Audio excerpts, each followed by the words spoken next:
Hi, I'm Mr. Anthony, an economic super tutor as featured on Straits Times and BBC. What is moral hazard? Moral hazard is a situation in which economic agents take greater risks than they normally would because the costs that result would not be borne by the economic agents themselves.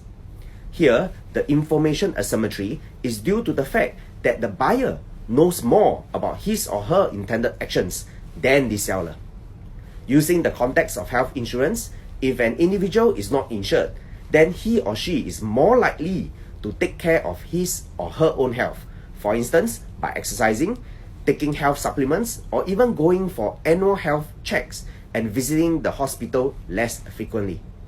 However, if the individual was to insure himself or herself with health insurance at full value by adding on rider payment, then he or she would be fully covered and will not lose out in the event of hospitalization, as he or she will not be required to pay both the deductible and the co-payment. As a result, the individual will have less incentive to take care of his or her own health and visiting the hospital over minor ailments. They may even have an incentive to seek more expensive and even riskier services that they would otherwise not require.